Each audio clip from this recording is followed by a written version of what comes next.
Good morning all.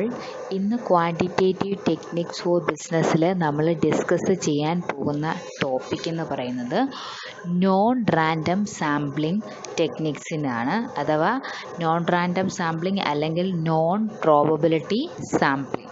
ഇപ്പോൾ non probability സാമ്പിളിങ്ങിൽ എന്തെല്ലാം techniques ഉണ്ടെന്ന് നമുക്കിനി നോക്കാം. നോൺ റാൻഡം സാമ്പിളിംഗ് അഥവാ നോൺ പ്രോബബിലിറ്റി സാമ്പിളിങ്ങിൽ 6 ടെക്നിക്സ് ആണ് ഉള്ളത്. അതിൽ ഫസ്റ്റ് ടെക്നിക് നമുക്ക് ഡിസ്കസ് ചെയ്യാം, convenience sampling. The most common type of non-probability sampling is convenient sampling.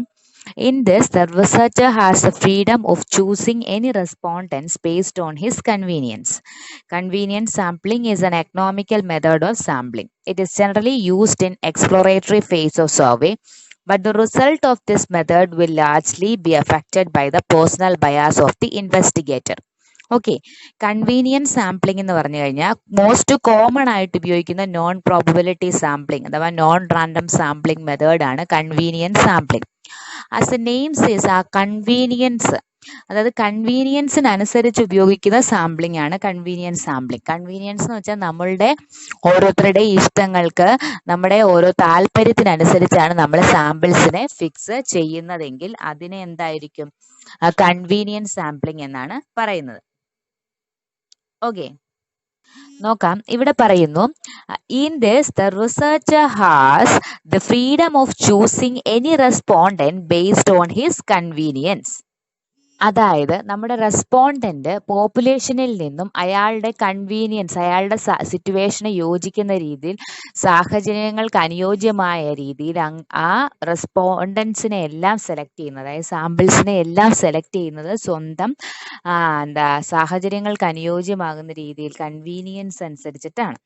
For example, കേരളത്തിൽ നിന്നും മുഴുവനുമുള്ള പോപ്പുലേഷൻ ആണെങ്കിൽ അതിൽ നിന്ന് സാമ്പിൾ സെലക്ട് ചെയ്യാനായിട്ട് നമ്മുടെ ഇൻവെസ്റ്റിഗേറ്റർ കോട്ടയം ഡിസ്ട്രിക്റ്റുകാരനാണെങ്കിൽ അയാൾ കോട്ടയത്ത് നിന്ന് മാത്രം റെസ്പോണ്ടൻസിനെ സ്വീകരിക്കുന്നു. എന്തിനു വേണ്ടിയാണ്? ഇപ്പോൾ തിരുവനന്തപുരത്തു നിന്നും കൊല്ലത്തു നിന്നും കോഴിക്കോട്ടു നിന്നും ഒക്കെ റെസ്പോണ്ടൻസിനെ സ്വീകരിച്ചാൽ ആ ഇൻവെസ്റ്റിഗേറ്റർ അവിടെ എല്ലാം പോയി ഡേറ്റാസ് കളക്ട് ചെയ്യണം അല്ലേ? അത് ഭയങ്കരമായിട്ട് എക്സ്പെൻസീവ് ആയിരിക്കും, കോസ്റ്റ്ലി ആയിരിക്കും. അപ്പോൾ അദ്ദേഹത്തിന്റെ കൺവീനിയൻസിന് വേണ്ടിയിട്ട് അദ്ദേഹം എന്ത് ചെയ്യുന്നു, അദ്ദേഹം സിറ്റുവേറ്റ് ചെയ്യുന്ന കോട്ടയം ഡിസ്ട്രിക്റ്റിൽ നിന്ന് മാത്രം എന്ത് ചെയ്യുന്നു, സാമ്പിൾസിനെ സെലക്ട് ചെയ്യുകയാണെങ്കിൽ അതിനെ കൺവീനിയൻസ് സാമ്പിളിംഗ്, അതായത് ഇൻവെസ്റ്റിഗേറ്ററുടെ കൺവീനിയൻസിനനുസരിച്ചാണ് സാമ്പിൾസിനെ സെലക്ട് ചെയ്യുന്നതെങ്കിൽ അതിനെയാണ് കൺവീനിയൻസ് സാമ്പിളിംഗ് എന്ന് പറയുന്നത്. ഇതിന്റെ ഏറ്റവും വലിയ പോരായ്മ എന്ന് പറയുന്നത് പേഴ്സണൽ ബയാസ് ഉണ്ടാക്കാനുള്ള കാരണമാകും. അതായത് പേഴ്സണൽ ബയാസ് മീൻസ് എന്താണ്? പാർഷ്യാലിറ്റി. നമ്മൾ തിരുവനന്തപുരത്തെയും കോഴിക്കോട്ടെയും പോപ്പുലേഷനിലുള്ള യൂണിറ്റ്സുകളെ എന്ത് ചെയ്യുകയാണ്? അവരോടൊരു പാർഷ്യാലിറ്റി കാണിക്കുക അല്ലെ? അവരെ സെലക്ട് ചെയ്യാതെ കോട്ടയത്ത് നിന്ന് കോട്ടയത്തിലായതുകൊണ്ട് ഇൻവെസ്റ്റിഗേറ്റർ അദ്ദേഹം കോട്ടയത്ത് നിന്ന് മാത്രം സാമ്പിൾസിനെ സെലക്ട് ചെയ്യുന്നത് ഒരു പാർഷ്യാലിറ്റി ആണല്ലേ? അപ്പോൾ പേഴ്സണൽ ബയാസ്, പാർഷ്യാലിറ്റി സാമ്പിൾസ് സെലക്ഷനിൽ ഉണ്ടാകാനായിട്ട് ഈ കൺവീനിയൻസ് സാമ്പിളിംഗ് കാരണമാകുന്നു. അത് കൺവീനിയൻസ് സാമ്പിളിങ്ങിന്റെ ഏറ്റവും വലിയൊരു പോരായ്മയാണ്. ഓക്കെ, ഇനി സെക്കൻഡ് വൺ എന്ന് പറയുന്നത് judgement sampling.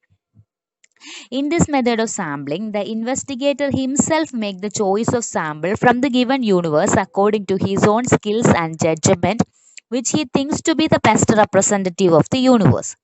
The selection is purely based on the organizer's information about the representativeness of the sample units. These units are studied in detail and conclusions are drawn. Judgement sampling എന്ന് പറഞ്ഞു കഴിഞ്ഞാൽ നമ്മുടെ investigator അദ്ദേഹത്തിന്റെ ചോയ്സിലൂടെയാണ്, convenience sampling പോലെ തന്നെ അദ്ദേഹത്തിന്റെ choice ആണ് ഏത് സാമ്പിൾസിനെ സെലക്ട് ചെയ്യണമെന്ന്. പക്ഷേ കൺവീനിയൻസ് സാമ്പിളിങ്ങിൽ അദ്ദേഹത്തിന്റെ മാച്ച് ആവുന്ന രീതിയിൽ, അദ്ദേഹത്തിന് യാതൊരു എക്സ്പെൻസ് ഉണ്ടാകാതെ പെട്ടെന്ന് എളുപ്പ വഴിയിലൂടെ ചെയ്യാവുന്ന രീതിയിലാണ്, അദ്ദേഹത്തിന്റെ കൺവീനിയൻസ് അനുസരിച്ചാണ് സാമ്പിൾസ് സെലക്ട് ചെയ്യുന്നതെങ്കിൽ ജഡ്ജ്മെന്റ് സാമ്പിളിങ്ങിൽ അദ്ദേഹത്തിന്റെ ജഡ്ജ്മെന്റ് അനുസരിച്ച്, അദ്ദേഹത്തിന്റെ ബുദ്ധി ഉപയോഗിച്ചിട്ട് പോപ്പുലേഷന്റെ റെപ്രസെന്റേറ്റീവ് ആണ് എന്ന് കരുതപ്പെടുന്ന സാമ്പിൾസിനെ അദ്ദേഹത്തിന്റെ ജഡ്ജ്മെന്റിന്റെ ബേസിൽ, ഇൻവെസ്റ്റിഗേറ്ററുടെ ജഡ്ജ്മെന്റിന്റെ ബേസിൽ സെലക്ട് ചെയ്യുകയാണെങ്കിൽ അതിനെ, അപ്പോൾ അത് സ്വന്തം ഡിസ്ട്രിക്റ്റിലെ തന്നെ ആവണമെന്നില്ല, എക്കണോമിക്കൽ മെത്തേഡ് ആവണമെന്നില്ല, അത് പല ഡിസ്ട്രിക്റ്റിൽ നിന്നും ആയിരിക്കാം. സോ അങ്ങനെയുള്ളതിനെയാണ് ജഡ്ജ്മെന്റ് സാമ്പിളിംഗ് എന്ന് പറയുന്നത്. അപ്പൊ സാമ്പിൾസ് എന്ന് പറയുന്നത് എങ്ങനെയായിരിക്കും? യൂണിവേഴ്സിന്റെ റെപ്രസെന്റേറ്റീവ്സ് തന്നെയായിരിക്കും ഇവിടെ ജഡ്ജ്മെന്റ് സാമ്പിളിങ്ങിൽ. ഓക്കെ, അടുത്ത നോൺ പ്രോബബിലിറ്റി അല്ലെങ്കിൽ നോൺ റാൻഡം സാമ്പിളിംഗ് ടെക്നിക് എന്ന് പറയുന്നത് ക്വോട്ട സാമ്പിളിംഗ് ആണ്. This is a type of purposive sampling in which the whole universe is divided first into certain parts and the total sample is allocated among these parts. Each part of the population is assigned to an investigator for whom the quota of the units to be examined by him is fixed in advance according to certain specified characteristics such as sex, age, occupation, income, political involvement, religion, etc. The investigator is asked to select the required number of units of the sample of his own accord and examine them to get the desired information as quickly as possible. He can substitute new units in the quota if he finds that any units of the sample so selected is not responding up to the mark. കോട്ട sampling എന്ന് പറയുന്നത് എന്താണ്? അതൊരു non probability sampling ടെക്നിക്കാണ്. അതിനകത്ത് നമ്മൾ എന്താ ചെയ്യുന്നതെന്ന് വെച്ച് കഴിഞ്ഞാൽ, ഫസ്റ്റ് നമ്മുടെ യൂണിവേഴ്സിനെ, നമ്മുടെ പോപ്പുലേഷനെ പല യൂണിറ്റ്സുകളായിട്ട്, പല ഗ്രൂപ്പുകളായിട്ട് എന്ത് ചെയ്യുന്നു, സാമ്പിൾസിനെ എല്ലാം കൂടെ പാർട്സ് ആയിട്ട് ഡിവൈഡ് ചെയ്യുന്നു. എന്നിട്ട് ഡിവൈഡ് ചെയ്തതിന് ശേഷം ഓരോ ഇൻവെസ്റ്റിഗേറ്റർക്കും, ഇപ്പൊ മോർ ദാൻ വൺ ഇൻവെസ്റ്റിഗേറ്റർ ഉണ്ടെങ്കിലാണ് അവിടെ അത് ബെസ്റ്റ് ആകുന്നത് അല്ലേ. ഒരു ഇൻവെസ്റ്റിഗേറ്റർക്ക് ഒരു പാർട്ട് അങ്ങ് എന്ത് ചെയ്യുന്നു, അയാൾക്ക് അത് അദ്ദേഹത്തിന്റെ കോട്ടയായിട്ട് അങ്ങ് കൊടുത്തേക്കുവാണ്. എന്നിട്ട് അദ്ദേഹം ആ ഗ്രൂപ്പിൽ നിന്നും കുറച്ച് ആളുകളെ സാമ്പിൾസ് ആയിട്ട് സെലക്ട് ചെയ്ത് ആ സാമ്പിൾസിൽ നിന്നും ഡേറ്റാസ് ആ ഇൻവെസ്റ്റിഗേറ്റർ കണ്ടെത്തുക ചെയ്യുന്നത്. ഇനി സാമ്പിൾസ് സെലക്ട് ചെയ്തത് കഴിഞ്ഞതിന് ശേഷം അദ്ദേഹത്തിന് തോന്നുന്നു ഈ സാമ്പിൾസ് ഒന്നും റെപ്രസെൻറ്റേറ്റീവ് അല്ല, നല്ല രീതിയിലുള്ള ഇൻഫർമേഷൻസ് പ്രൊവൈഡ് ചെയ്യാൻ ഈ സാമ്പിൾസിന് സാധിക്കുന്നില്ല എന്ന് തോന്നുകയാണെങ്കിൽ നമുക്ക് എന്ത് ചെയ്യാൻ സാധിക്കും? നമ്മുടെ ഇൻവെസ്റ്റിഗേറ്റർക്ക് സ്വയമേ എന്ത് ചെയ്യാം, സാമ്പിൾസിനെ മാറ്റി വേറെ സാമ്പിൾസിനെ ഉപയോഗിക്കാനും ഉള്ള ഫ്രീഡം ഉണ്ട്. അതാണ് കോട്ട സാമ്പിൾ. അവർക്ക് അനുവദിച്ചിരിക്കുന്ന പോർഷൻസ് ഓഫ് യൂണിവേഴ്സിൽ നിന്നും സാമ്പിൾസിനെ സെലക്ട് ചെയ്തിട്ട് ആ ഇൻവെസ്റ്റിഗേറ്റർ ആ സാമ്പിൾസിൽ നിന്ന് മാത്രം ഡേറ്റാസ് കളക്ട് ചെയ്യും. ഇനി ഫോർത്ത് വൺ എന്ന് പറയുന്നത് snow ball sampling. In this, a set of respondents are selected initially and interviewed. These respondents are asked to list the names of the people who, in their opinion, are a part of the target population. Under this method, number of respondents increase stage by stage, as in the case of a snowball, which keeps on growing in size as it rolls down. അതായത് സ്നോബോൾസ് വീഴുമ്പോൾ വീണ്ടും വീണ്ടും വീണ്ടും വീണ്ടും വന്ന് വീഴുമ്പോൾ അതിൻ്റെ എണ്ണം എങ്ങനെ ഇൻക്രീസ് ചെയ്തുകൊണ്ടിരിക്കുന്നത്, ഹ്യൂജ് ആയിക്കൊണ്ടിരിക്കുന്നത് പോലെയാണ് സ്നോബോൾ സാമ്പിളിംഗ് എന്ന് പറയുന്നത്.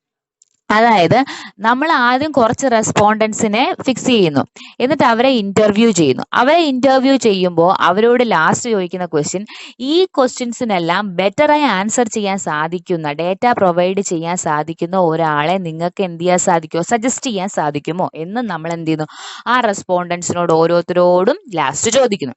അപ്പൊ അവരുടെ സജഷൻ അനുസരിച്ച് എന്ത് ചെയ്യുന്നു, കുറെ റെസ്പോണ്ടൻസിനെ കൂടെ കിട്ടുന്നു. ആ റെസ്പോണ്ടൻസിനോടും നമ്മൾ ഇതേപോലെ ഡേറ്റാസ് കളക്ട് ചെയ്യാൻ വേണ്ടി ചോദിക്കുന്നു. അവരോടും നമ്മൾ എന്ത് ചെയ്യുന്നു, നിങ്ങളുടെ അഭിപ്രായത്തിൽ റെപ്രസെൻറ്റേറ്റീവ് ആയിട്ടുള്ള ഇതേപോലെയുള്ള ഡേറ്റാസ് പ്രൊവൈഡ് ചെയ്യാൻ സാധിക്കുന്ന ആളുകൾ ആരൊക്കെയാണെന്ന് വീണ്ടും അവരോട് ചോദിക്കുന്നു. അവരും കുറച്ച് പേരെ പറയുന്നു. അങ്ങനെ ഇൻക്രീസ് ചെയ്ത് നമ്മൾ ആദ്യം ഒരു സ്മോൾ നമ്പർ ഓഫ് സാമ്പിൾസ് ആയിരിക്കും. ആ സാമ്പിൾസ് ഓരോരോ സ്റ്റേജിലും ഡേറ്റ കളക്ഷനിൽ ഇൻക്രീസ് ചെയ്തുകൊണ്ടേ ഇരിക്കുന്നതിനെയാണ് സ്നോ ബോൾ സാമ്പിളിംഗ് എന്ന് പറയുന്നത്.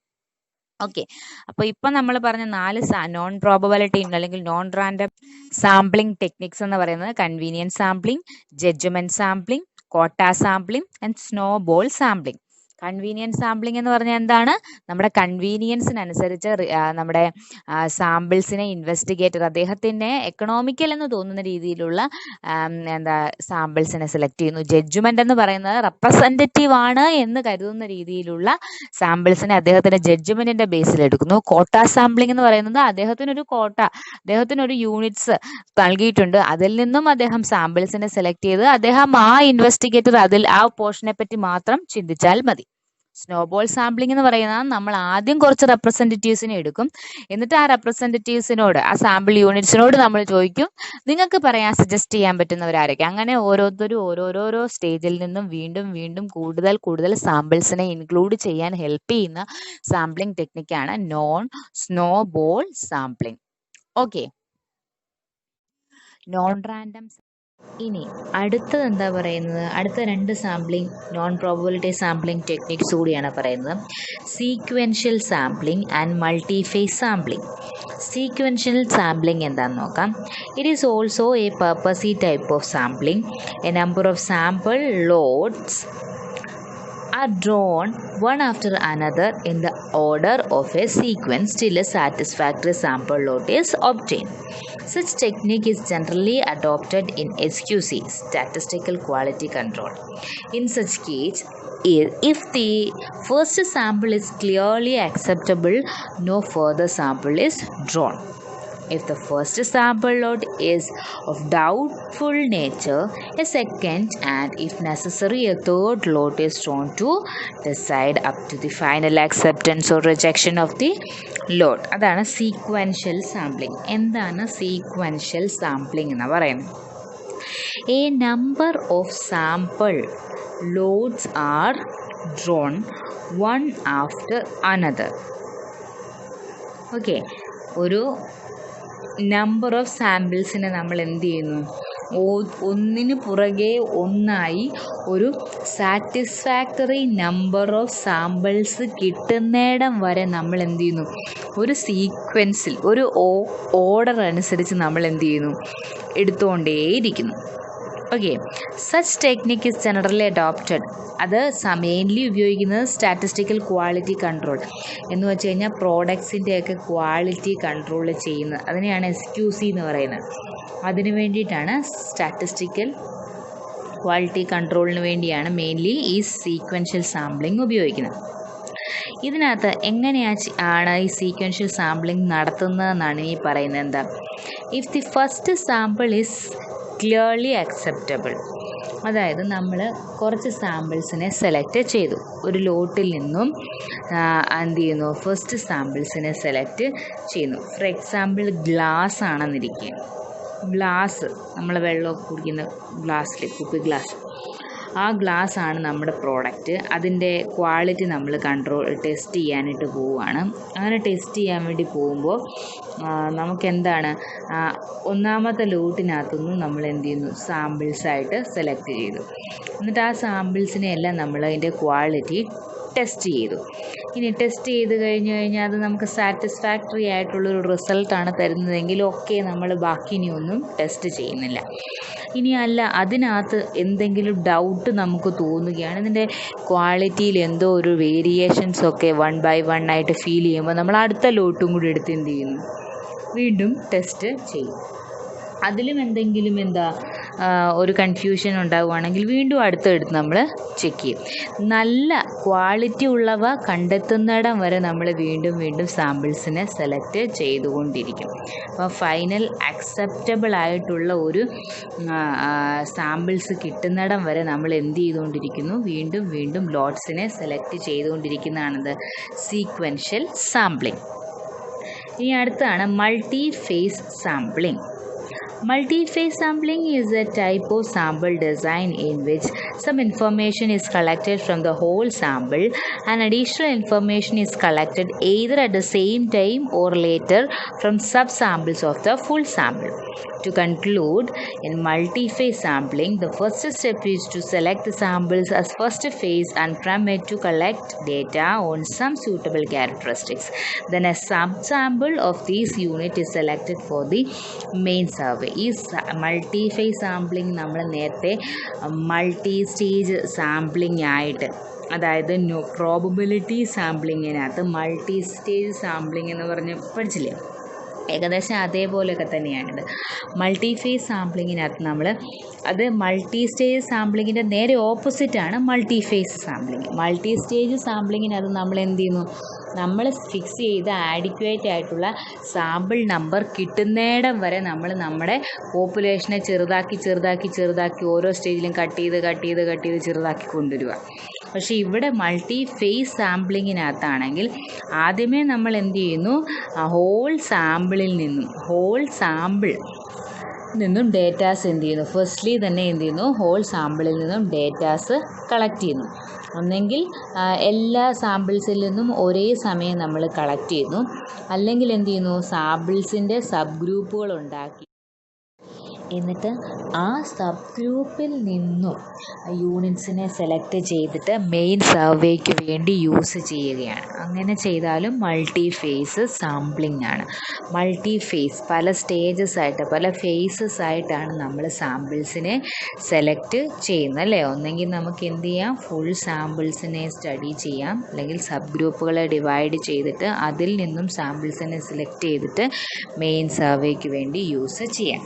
സോ ഇത്രയെല്ലാമാണ്, ഈ 6 എണ്ണമാണ് നമ്മുടെ നോൺ റാൻഡം സാമ്പിളിങ്ങിനുള്ളത്. Convenience sampling, judgement sampling, quota sampling, snowball sampling, sequential sampling and multi phase sampling. So 6 sampling techniques ആണ് ഇപ്പോൾ നമ്മൾ കണ്ടത്. അപ്പോൾ ഇന്ന് നമ്മൾ ഡിസ്കസ് ചെയ്തത് നോൺ റാൻഡം സാമ്പിളിംഗ് അല്ലെങ്കിൽ നോൺ പ്രോബബിലിറ്റി സാമ്പിളിംഗ് ടെക്നിക്സ് ആണ്. 6 ടെക്നിക്സും നിങ്ങൾക്ക് മനസ്സിലായി എന്ന് വിശ്വസിക്കുന്നു. Okay, thank you. അപ്പോൾ